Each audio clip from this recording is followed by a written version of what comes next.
Hello and welcome to S3 online class. एही video रे आमे आलोचना करिबा मनीषर पाकतंत्र बा डाइजेस्टिव सिस्टम ऑफ मैन विषय। आमे खाउथिबा खाद्य समूह पाकतंत्र द्वारा सरलीकृत होई शोषण उपयोगी खाद्य रे परिणत होइथाय। आमे जेउ सब खाद्य खाइ थाउ ताहा जटिल अवस्था रे थाए, ताहा कोष मध्यकु प्रवेश करिपारे नाही किंबा कोष मध्य जटिल खाद्य को कौनसी प्रकार रे व्यवहार करिपारे नाही। तेणु सेही जटिल खाद्य सबु पाकतंत्र द्वारा सरलीकृत होई शोषण उपयोगी खाद्य रे परिणत होइथाय। एहाकू हजम परिपाक बा खाद्य जीर्ण हेबा बोली कुहा जाय। अदरकारी अंश मल रूपे निर्गत होइथाय। खाद्य सरलीकृत होई सेथिरु पोषण उपयोगी अंश शरीर मध्य थिबा कोष द्वारा व्यवहृत होई जाए ओ बंची जाइथिबा अदरकारी अंश मल भावे शरीर रु निष्कासित होइथाय। आम पाकतंत्र पाकनली और पाकग्रंथि को नहीं गठित। एबे जानिबा पाकनली बा एलिमेंटरी कैनाल विषय रे। पाकनली पाटीरु आरंभ होई मल द्वार रे शेष होइछि। गठन और कार्य अनुसार पाकनलीटी विभिन्न भाग रे विभक्त होइछि, जेपरिकी पाटी और मुख गह्वर रे आमे खाद्य ग्रहण करिथाउ। ग्रसनी और ग्रासनली द्वारा खाद्य शरीर मध्य को प्रवेश करिथाए। पाकस्थली रे पाचन क्रिया आरंभ होइथाए। क्षुद्रांतरे जटिल खाद्य सरल खाद्य रे परिणत होइथाए। खाद्यर अवशिष्ट अंश बृहदंत्र देई मलाशय रे मल भावे रहिथाए ओ मल द्वार बाटे मल निष्कासित होइथाए। पाकनली देखिबा पई एक लंब ट्यूब भली। पाकनली चक्राकृति पेशी बा सर्कुलर मसल और अनुदैर्घ्य पेशी बा लंगिट्यूडिनल मसल द्वारा गठित। एही पेशी गुड़िकर संकोचन और शिथिलन बा कंट्रैक्शन एंड रिलैक्सेशन फल रे खाद्य ग्रसनीरु मलद्वार पर्यंत जाइथाय। एही प्रक्रिया को पेरिस्टालसिस बोली कुहा जाय। पेरिस्टालसिस कहा कुहा जाय?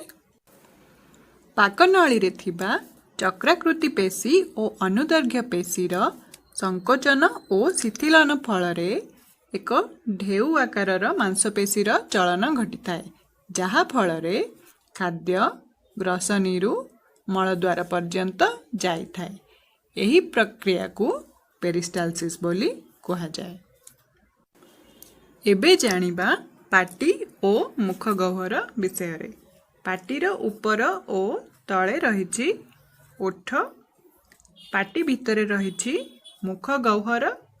मुख गह्वर दुई कड़े रहिछि गाल, तले रहिछि जिभ और ऊपरे रहिछि तालु। पाटीर ऊपर और तल भाग रे रहिछि माढ़ी और उभय माढ़ी रे रहिछि दांत। एबे जानिबा दांत विषय रे। जीवन काल मध्य रे प्रत्येक माढ़ी रे दुई थर दांत उठी थाए। शिशु अवस्था रे क्षीर दांत बा मिल्क टीथ उठी थाए, जहाँकि 6 वर्ष बयस बेलू झड़ीबा आरंभ करे। क्षीर दांत सबु झड़ी गले ता स्थान रे स्थायी दांत बा परमानेंट टीथ उठी थाए। वयस्क लोकंक तल और ऊपर माढ़ी रे 32टी दांत थाए। प्रत्येक माढ़ी रे 16टी लेखाएं दांत थाए।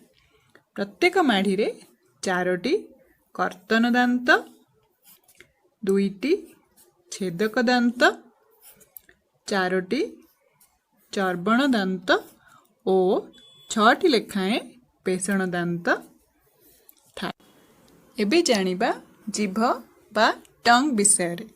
विभिन्न प्रकार स्वाद जेपरिकी खट्टा, मिठा, लुणिया और पिता स्वाद बारिबा पई जीभरे विभिन्न प्रकार स्वाद मुकुल बा टेस्ट बड रहिछि। खाद्यर स्वाद बारिबा व्यतीत जीभ अन्य कौन काम करिथाए? जीभ खाद्य को दांत निकटरे पहुंचाइबा सहित कथा कहिबारे मध्य सहायता करिथाए। एबे जानिबा ग्रसनी और ग्रासनली बा फैरिंग्स एंड ओसोफेगस विषय। नासापथ और मुख गह्वर मिसी ग्रसनी तैयारी होइछि। एहा खाद्य और श्वासवायु जीवा पाई एक साधारण पथ। एहा शेष मुंडरे दुईटी द्वार रहिछि। गोटे द्वार खोलिछि श्वासनली भितर को और अन्यटी खोलिछि खाद्य नली भितर को। खाद्य नलीर द्वार को गलेट बोली कहा जाए और श्वासनलीर द्वार को ग्लटिस बोली कहा जाए। श्वासनली द्वार रे एक तरुणा स्थिर प्लेट रहिछि जहाको अर्धजीवा बा एपिग्लटिस बोली कहा जाए। खाद्य गिलिबा समय रे अर्धजीवा बा एपिग्लटिस श्वासनलीर द्वार बंद रखे, जहा द्वारा खाद्य श्वासनली मध्य को प्रवेश करि पारे नाही। केवल गलेट बाट देई खाद्य नली बाट देई खाद्य जाइथाए। ग्रासनली मध्य छद्दा बा डायफ्रागम को भेद करी पाकस्थली को खोलिछि। तरुण स्थिर प्लेट बा कार्टिलाजिनियस प्लेट हेउची एक प्रकार फाइब्रस टिश्यू। शरीर अन्य विभिन्न अंग जेपरिकी कान और नाक एही टिश्यू द्वारा गठित। सेहीपरि एही टिश्यू द्वारा एपिग्लटिस गठित। आउ मध्य छद्दा क्या कह जाए? मध्य छद्दा बा डायफ्रागम एक प्रकार मांसपेशी। यह छाती और उदर मध्य भाग रे रही थाए। यह शरीर को सपोर्ट स्ट्रक्चरल सपोर्ट बा शरीर खंजा को सपोर्ट देता है। एबे जानिबा पाकस्थली बा स्टोमक विषय रे। पाकस्थली उदरर बाम पार्श्व रे रही थाए।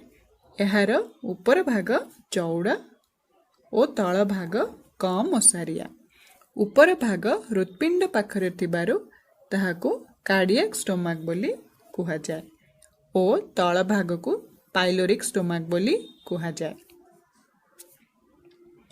पाइलोरिक स्टोमक रो शेषरे थिबा मुद्रिका आकार मांसपेशी को पाइलोरिक स्फिंक्टर बोली कहा जाए।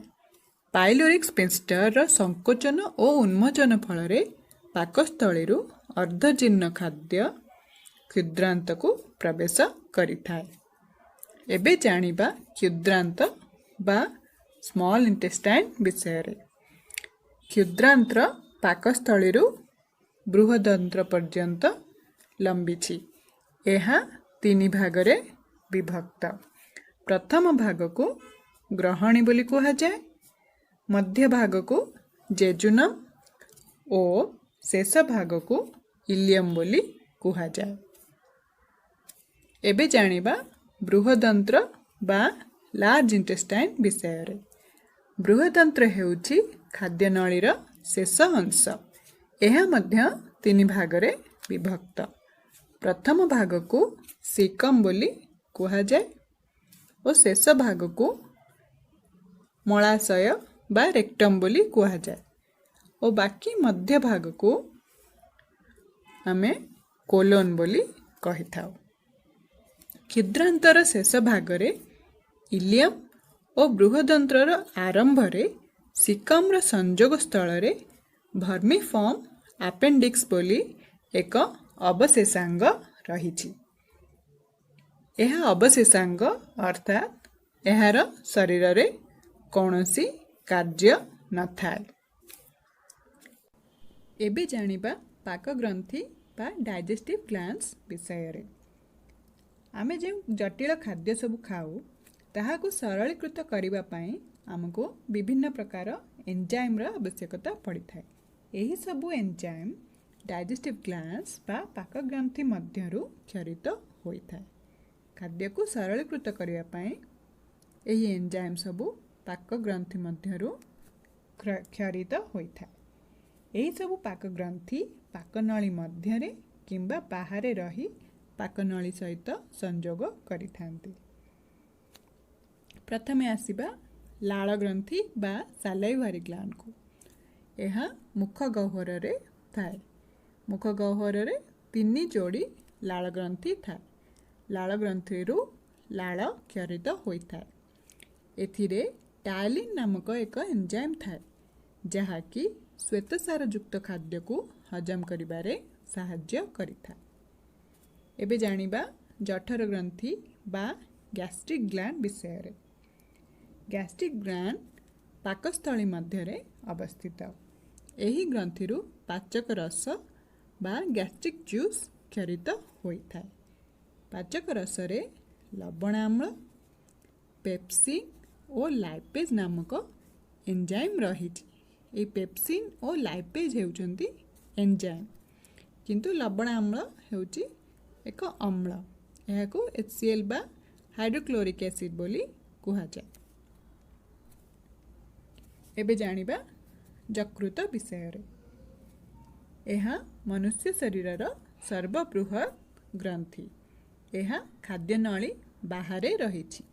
एथिरु क्षरित हेउथिबा पित्त बा बाइल एक नळी द्वारा क्षुद्रांतर ग्रहणी मध्य को प्रवेश करिथाए। एबे जानिबा अग्नाशय और पैनक्रियास विषय रे। पैनक्रियास हेउछि एक मिश्रित ग्रंथि बा मिक्स ग्लैंड। काहेकि याको मिक्स ग्लैंड कुहा जाय? एथिरु उभय एंजाइम और हार्मोन क्षरित होइथाए। एहा मध्य खाद्य नळी बाहरे रहिछि। अग्नाशय रस बा पैनक्रियाटिक जूस रे विभिन्न खाद्य हजमकारी एंजाइम रहिछि यथा अमाइलेज, लाइपेज और प्रोटीएज। अमाइलेज श्वेतसार को हजम करिथाए। लाइपेज स्नेहसार जातीय खाद्य को और प्रोटीएज पुष्टिसार जातीय खाद्य को हजम करिबारे साहाय्य करिथाए। समस्त एंजाइम क्षुद्रांतर ग्रहणी मध्य को जाई खाद्य सह मिश्रित होइथांती।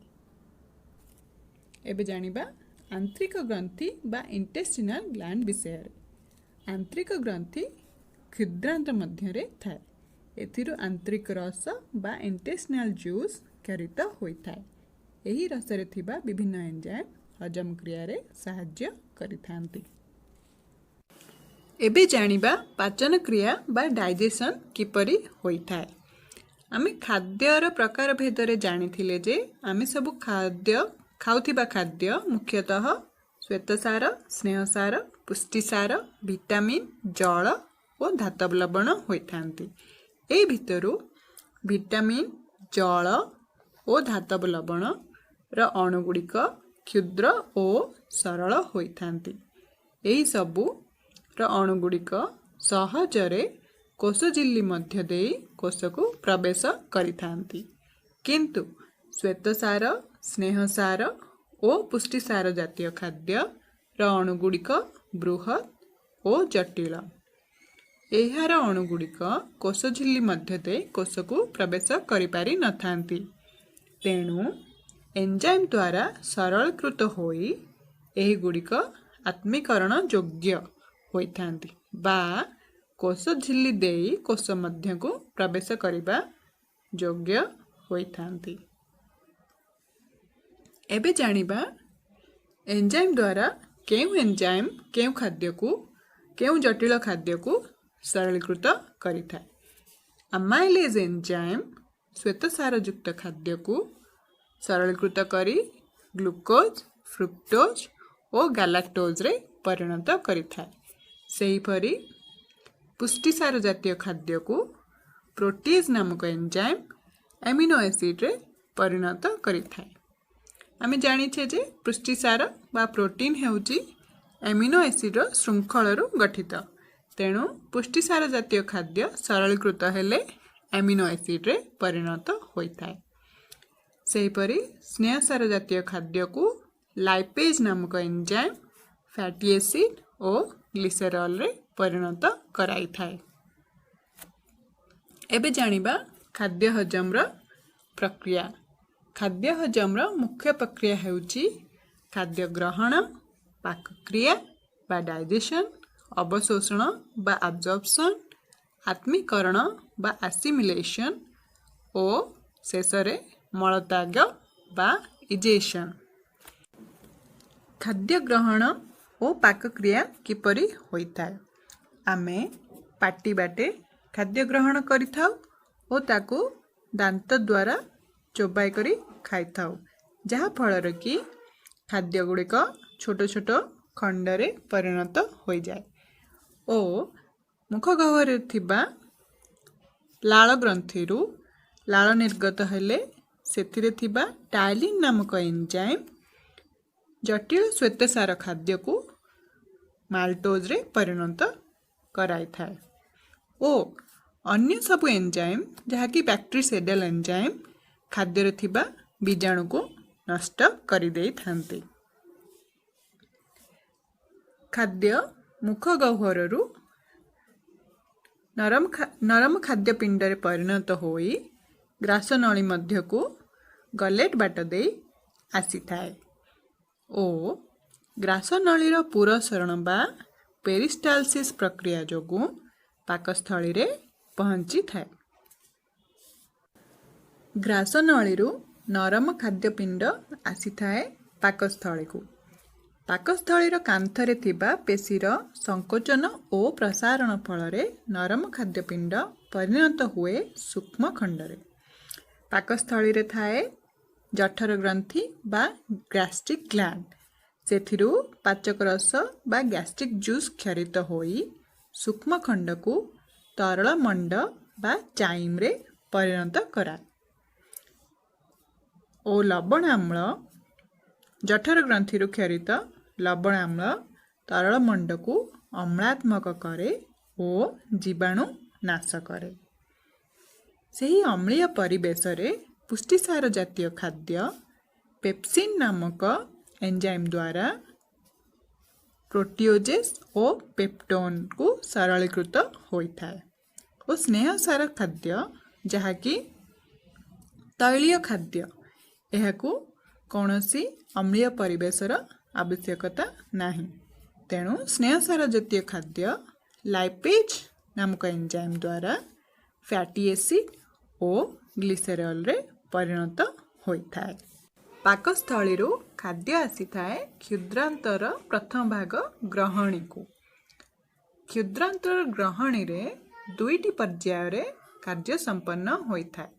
प्रथमे यकृतरु आस्थिबा पित्त बा बाइल अम्लात्मक पुष्टिसार जातीय खाद्यरु अम्लत्व दूर करि थाए और स्नेहसार जातीय खाद्यर अवद्रवीकरण करि थाए।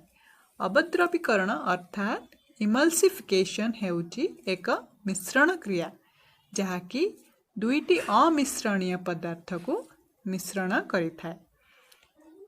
स्नेहसार जातीय खाद्य हेउची मुख्यतः तैल जातीय खाद्य और शरीर रे आम शरीर 70 ରୁ 80 भाग जल द्वारा गठित, तेणु तैलीय खाद्य शरीर रे ठीक भावे मिसी पारि न थाए। एही अवद्रवीकरण प्रक्रिया द्वारा तैलीय खाद्य शरीर थिबा जल सहित मिश्रित होइथाए। द्वितीय पर्याय रे अग्न्याशय रु आस्थिबा अग्न्याशय रस बा पैंक्रियाटिक जूस कार्य करिथाए। प्रथमे श्वेतसारयुक्त खाद्य पाटी रे ही माल्टोज रे परिणत हो जाइथिला।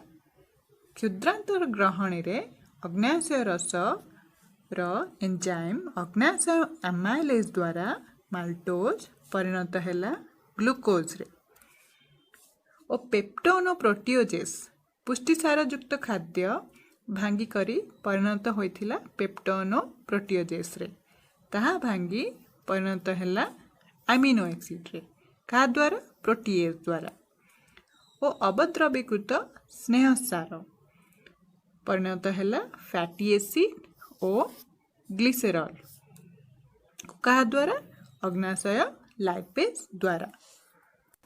तापरे क्षुद्रांतर ग्रहणी खाद्य आसी थाए क्षुद्रांतर जेजुनम और इलियम को। जेजुनम और इलियम क्षरित आंतरिक रस अवशिष्ट खाद्य हजम करथांती।